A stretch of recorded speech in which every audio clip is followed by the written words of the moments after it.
think about where it came from. Yes. Not sure I like the sounds of that. I do.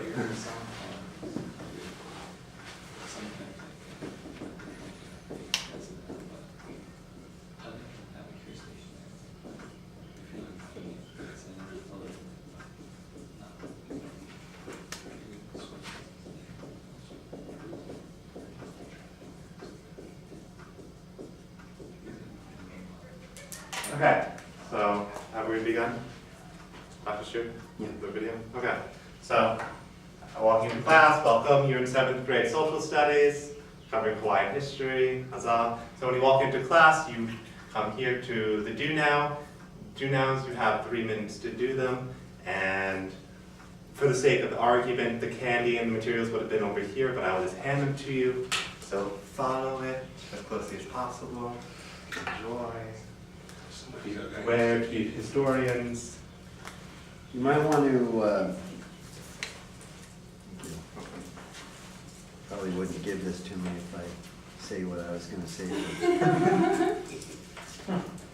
Do now, the component of a new do now that I'm not quite seeing there, Daniel, is what? Well, yes, I would have to give directions, but this isn't a perfect situation. Like in a normal classroom, they would come in and they would have the do now because I've already established this pattern. Yeah. And they would have the piece of candy, they would take one, they would sit down. What about, I mean, you're right, I understand that. But one part of the do now is a pencil to a paper. Something. So that at your experience with sugar, you just have them list 5 vocabulary words that might describe it, or something like that. I would say that's kind of evident because I would have already established that, but I could write it. Okay. That like this is a writing activity. Oh. Writing. Perfect. Right. You can use the same sheet of paper that I used for your notes.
One more minute, students.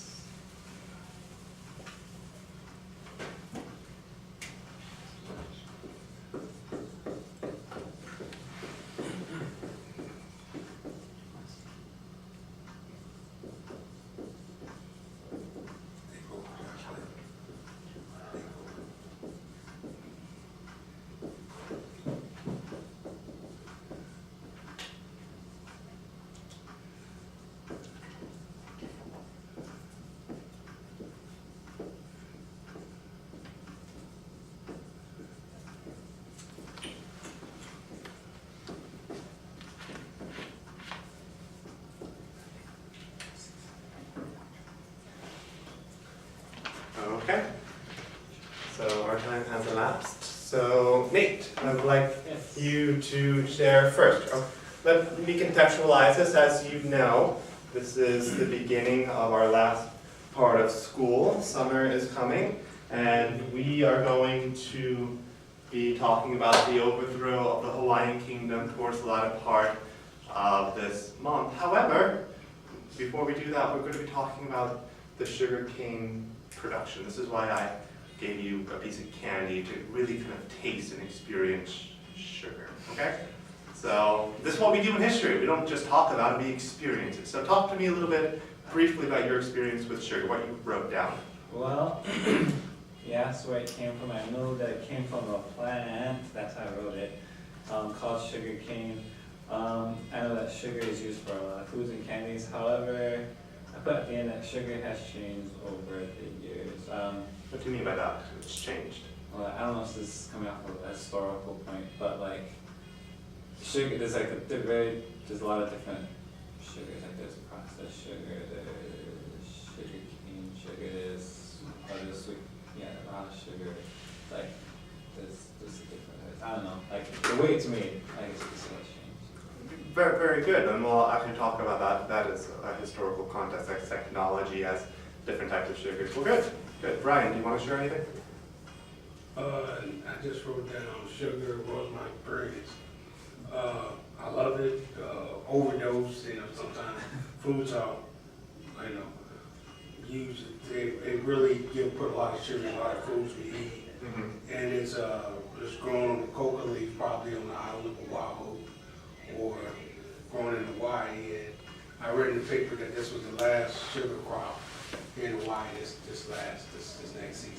Excellent. Actually, bravo. We're actually going to talk about that in our closure at the very part of this. And Chris, think about this, students. We are living in history. Let that sink in. Like, no, really, like we are living in history. We are experiencing something that has its origins in the 1830s here in Hawaii. This is a Hawaiian history class. This is what we do. So to begin with, I actually want to watch a minute. Yes, Dr. Shu. When Brian answered, what did you say about the cocoa plant? That it's a plant that's grown here in Hawaii, and this is the last. This was the last crop that's coming in before the sugar stopped growing here in Hawaii. Basically, that's what I was saying. Well, it's not just cocoa, it's also the sugar cane plant itself. That's Well, what I it's was, chocolate, like, sugar.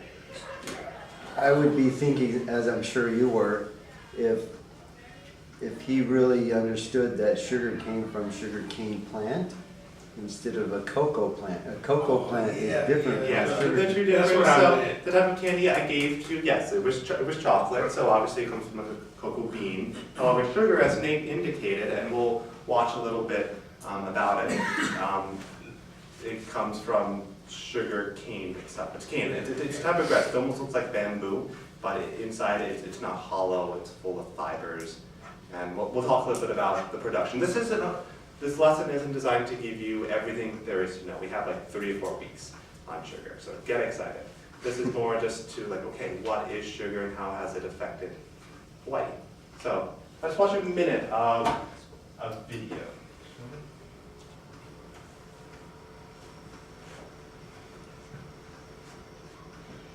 Long agricultural history, from the first Polynesian settlers thousands of years ago bringing taro, a starchy Pacific vegetable, to biotech companies producing genetically modified crops today. When Captain James Cook landed on the island in 1778, little did he know that he'd stumbled upon a farmer's utopia. The year-round temperate climate and generous rainfall have lured many farmers and farm laborers to Hawaii's shores. Coffee, pineapple, and cattle were first introduced to the islands in the early 19th century and have been farmed ever since. But it was the sugarcane industry that helped define Hawaii's past and paved the way for today's seed farms. The first sugar plantations were started in the 1830s, and at their peak, more than 100 years later, were producing 1 million tons of sugar a year and employing more than 50,000 workers. Many of those workers lived in housing provided by the plantation and sent their children to schools that were also supported by the plantation. Life on the island revolved around the industry. But producing sugar wasn't easy. It required tons of fresh water, something hard to come by on Kauai. The delivery of water and the construction of ditches and irrigation strips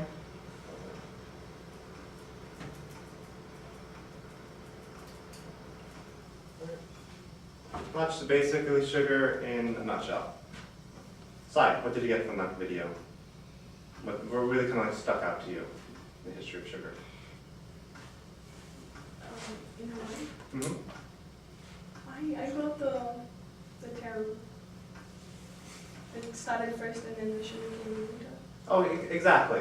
So, let me contextualize this. We just moved in our class from the Great Mahele, which, as you remember, is the Great Land Division that happened here in Hawaii in 1848, where instead of having land kind of rights, where people would live on the land and utilize the resources, kind of become stewards, instead of having land divisions be from like the mountains all the way to the ocean, we privatized land. So that an individual like Brian or John, you could both own your own piece of land. That makes sense? And traditionally, Sai is right, that the things that the Hawaiians grew were taro, sweet potato. Sugarcane was here on the island, however, it wasn't domesticated. John? That was in the 1840s?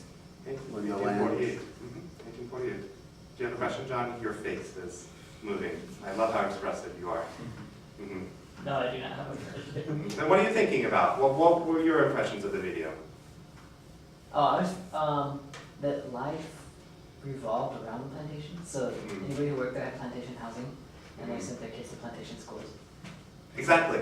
So let's think about this. I just had you eat a piece of candy, a piece of sugar, chocolate, as Brian indicated. Thank you. But it's not just something we eat, it affects our very life. I would submit to you that historically sugar completely changed Hawaii, changed the lay of the land. It changed the way people interacted with the land, the way that people interacted with others. It was completely foundational. Does that make sense, John? And you're gonna explain why you're saying that? In what way? I mean, well, in what way did sugar change? I mean, I had never thought of that before, and I think you're absolutely right. But Here, I'm let just me wondering- draw a diagram of, just to kind of to illustrate, just so we kind of get this. So we have the foundation of, last time we talked about, so the Great Mahele. Great Mahele.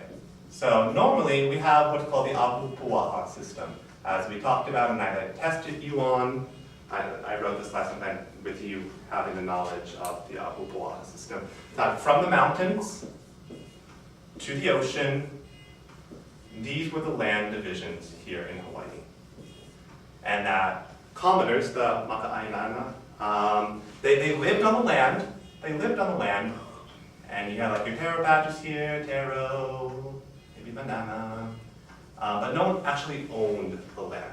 What happened with the Great Mahele of 1848, as we talked about, land began to be sectioned off, and that people began to own individual plots, thus destroying the kind of the shared resources. So shared resources for fishing rights, you have your fishing pond down here, you have your taro up here. So people started to own individual pieces of land. However, as we talked about in our last lesson, if you remember, the commoners got less than 1% of the land here in Hawaii. So what happened to the rest of the land? And just fall into the ocean and disappear. It's still here. Foreigners, okay, and farming, is that what you said, Nate? Great, so that's a super important part of sugarcane production in Hawaii. So we have foreigners, so excellent foreigners, and farming.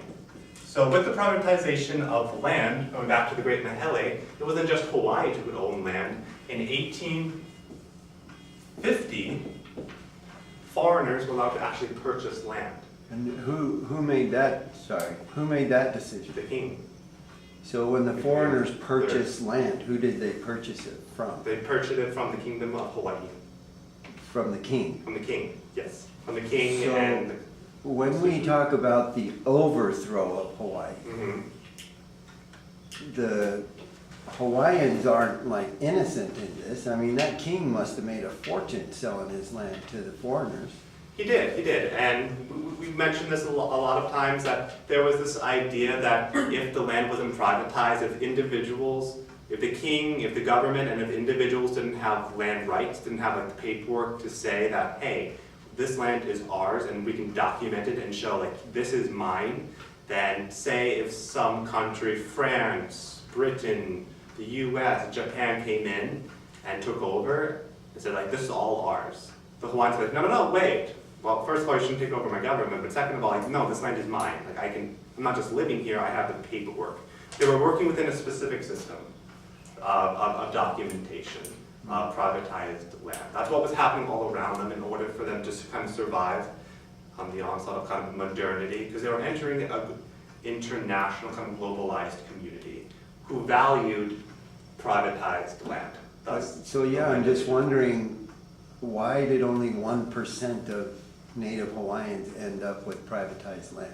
we talked about this in our last lesson. Lots of factors actually happened. It took money to actually go down to Honolulu. So first of all, we had to go down to Honolulu. That was a big factor. You had to go down to Honolulu to actually get the paperwork done. And before that actually happened, you had to actually get a surveyor to come to your land, get your land surveyed, which took money and time. And say you didn't have the time, say you didn't have the funds, and say, first of all, this idea of privatized land is completely foreign to the Hawaiians. Like, why would I need a piece of paper? It's completely kind of foreign, alien to them. So a lot of them just didn't do it. However, the land was auctioned off. However, to bring it back to Ty's point, who came in with foreigners. And what happened, the land didn't disappear, is that these foreigners started to buy up different tracts of land. And what they did is, instead of reintroducing the ahupua'a system, the system was gone, what they did is they established large farms and plantations, which they became very, very rich over. Kind of making sense? Yes, Sai? Yes. You okay? Making sense? Yeah. So what happened to the land once the Great Mahele was instituted? How does plantations and foreigners and farmers kind of play into the fact? So the foreigners bought the land, The foreigners bought the land, okay, good. and did you say it was 1%? Yes, less than 1% of the Native Hawaiians. Nate, do you want to help Sai out? Oh, what was the question again? Oh, like what happens to the land? Yeah, what happened to the land? Oh, yeah, so I think, as you said, you mentioned like farmers pretty much came and took over. But as you said, like only 1% of the land was given to like Native Hawaiians. Like, it's kind of like a rip-off for them because like they've lived it most of their lives. Not only that, but I think because those crops need water, so they probably like redirected the water from rivers and stuff, and like they're hogging all the water and then like. Oh, that's a great point. So it's not just resources. So That's what I'm saying, Nate. Mhm. Who made that decision? It is a ripoff. It's got to be a crime of huge proportion that Native Hawaiians did not end up with most of this land. But who made that, I mean, somebody And that must, is a great point, and I would love to address that, and perhaps we should review that. Hold on, Brian. on your next lesson, yeah. next mic, better Yes, but we're definitely going to we're going to readdress that, just so we're all clear. Brian, what were you saying? I was just thinking also that, I mean, if there's no concept for owning land, and it's just like the Native Americans selling the island of Manhattan for a couple of beads. They didn't know what they were doing. The only person that probably understood that was the king who made that decision. But the commoners didn't have any concept of a land ownership. For the Hawaiians, land belonged to the gods. That is a great point. Thank you. So we draw these parallels between like Native Americans on the mainland, Native Hawaiians here. They weren't dumb. They weren't stupid. No, this was just a different way of thinking, a foreign concept to them, which they weren't familiar. But the foreigners who were, they had centuries of dealing with this concept of privatized land. And the moment you started to own land, you started to own resources. You started to be able to utilize and control resources. And what they did is they create these large plantations, which are just in effect large farms, and what they chose to grow is sugarcane. So let me show one more short little video to kind of tie this up. But I just want to write these three concepts over here because these are the concepts that you brought up. So foreigners, farms, and resources. That's why the Ahu Pua'a system was so ingenious. It was brilliant. It was wonderful. Very few, if any, people went hungry. It was great. However, it worked for Native Hawaiians when they were isolated to themselves. However, the moment you start having foreign influences, and as this last video showed, Hawaii was perfect. It's a subtropical climate. It's great for growing crops year-round. And unfortunately, there were those who came in who saw this not as necessarily a place to live and respect the land, but a place to get money. Mm-hmm. And that's what a lot of what these foreigners actually did. Is, as once again, they utilized the resources to create these large farms to make money for themselves, not for necessarily the good of the Hawaiian people. Can you imagine the greed and the behind closed doors talks and the treatment of the slaves or the workers that came over and all that? Imagine that? So migrant workers, yes. So that's another kind of factor of sugarcane production. I'll just put it up here. So laborers. This is actually going to be in another lesson. We'll talk about, okay, they need to work. But sugarcane production requires lots of hands. And slavery wasn't really allowed. The Hawaiians looked down on that, and the American Civil War was happening, which actually created a market for Hawaiian sugarcane. So in the 1860s, the North got cut off from this southern sugarcane production, so no sugar from Louisiana, from Florida. So where did they turn to? They turned to Hawaii, which motivated these foreigners to utilize the resources, to contract more laborers, to produce more sugarcane in their farms. So it's this wonderful, rich historical cycle, which we will spend 3 weeks talking about. So let me show you why this all matters, because this is what we do in history. So what? There's sugar. I eat it, I put it in my herbal tea, not real tea, but herbal tea. I make it on my cakes. So what? Why does this even matter? Well, it matters because we are living in history. Sugar's all around us. Sugar is a multi-trillion-dollar company, or commodity, thank you. We talk about oil, we talk about like water. Sugar's up there. I mean, if you go into a grocery store and look at the ingredients on everything you pick up and see how many doesn't have sugar in there. I mean, like ketchup and I don't know if you can find stuff, it. everything. It is very, very difficult. So let me actually show you something to kind of wrap this up. It's actually a commercial about CNH. You've heard about CNH, the sugar company? Like you should, those CNH. CNH, exactly. We're gonna watch it actually. Yeah, we're gonna watch a commercial that actually was not shown here in Hawaii. It was shown to the mainland. It was shown to American mainlanders, and it didn't just talk about sugar, because we're not just talking about sugar, right? History, as we have talked this entire year, is about people and what people do, what the choices they make.